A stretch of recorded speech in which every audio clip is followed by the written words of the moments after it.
আমি পেঁয়াজ ভেজে নিয়েছি, 7খানা পেঁয়াজ 1 কেজি মাংসের জন্য ভেজে নিয়েছি। পেঁয়াজ, রসুন, আদা সব ভেজে নিয়েছি। আমি আজকে বিরিয়ানি করব খুব সহজ পদ্ধতিতে। এবারে আমি এগুলো সব বেটে রেখেছিলাম। পেঁয়াজ ভেজে, শুকনো লঙ্কা, পেঁয়াজ ভেজে, রসুন, আদা সব একসঙ্গে ভেজে নিয়েছিলাম। দিয়ে সেগুলোকে সব মিক্সচার মেশিনে সব বেটে নিয়েছি। দিয়ে এটাকে পুরো মাংসের সঙ্গে মাখিয়ে দেব।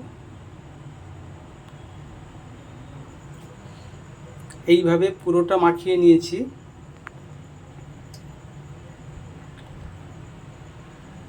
পুরোটা মাখিয়ে এখন রেখে দেব। এইবার একটা কড়াই নেব। আমি 1 চামচ তেল নিয়ে নিয়েছি। এই হাতার 1 চামচ তেল নিয়ে নিয়েছি। আমি নিয়েছি গোটা গরম মশলা আর শুকনো লঙ্কা দুটো কেটে দিয়ে দিয়েছি।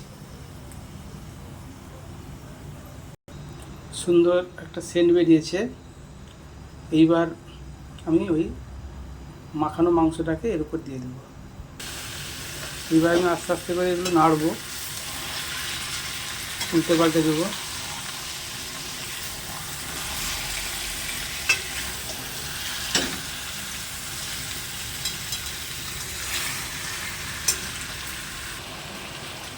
একদম তেল ছেড়ে দিয়েছে।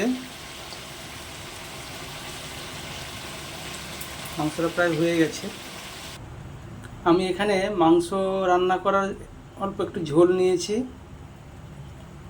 আর এখানে দিয়ে দিয়েছি এইটাতেই 1 চামচ কেওড়া জল আর 3 ফোঁটা মিঠা আতর। এইবার এরই ওপরে আমি দিয়ে দেব রাইস। এইভাবে আমি ছড়িয়ে দেব। অল্প 80% সেদ্ধ হয়ে গেছে।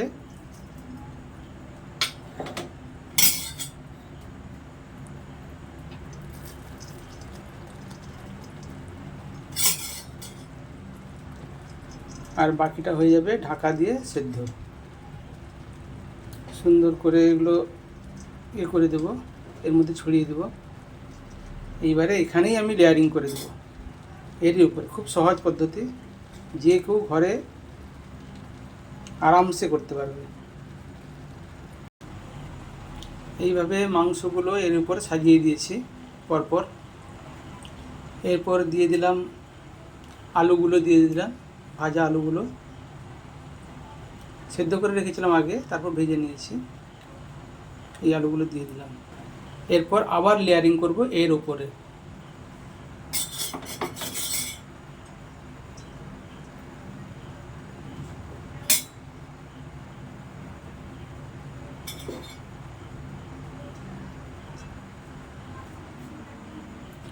এইবার এর উপরে দিয়ে দেব রোগন জুস।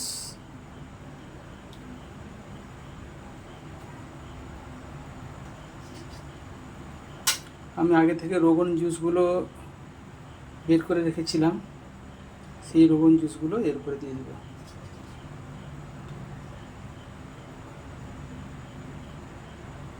চারিদিকে এইভাবে ছড়িয়ে দেব রোগন জুস।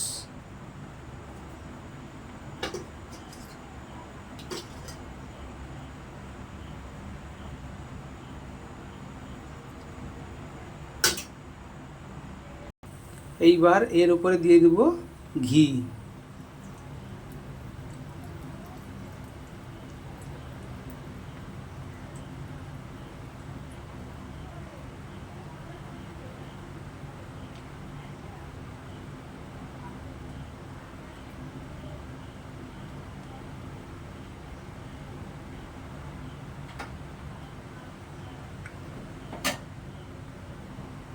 এরপরে এবার ঢাকা দিয়ে দেব, দিয়ে 5 মিনিট হালকা আঁচে রেখে তুলে নেব।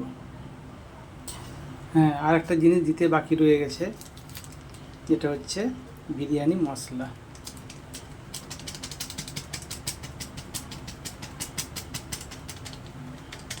আমি এটা চারদিকে ছড়িয়ে দেবো।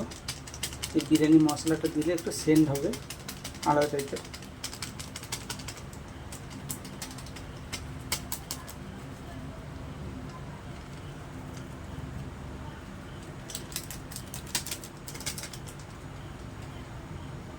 বাস, এরপর ঢাকা দিয়ে দেবো। এবারে হয়ে গেছে আমার বিরিয়ানি কমপ্লিট। বিরিয়ানিটা কেমন হয়েছে দেখো।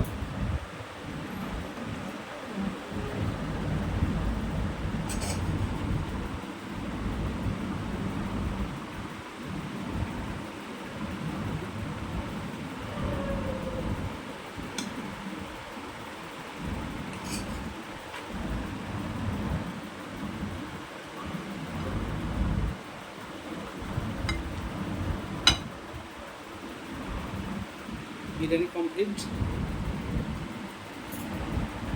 এইভাবে খেয়ে দেখো,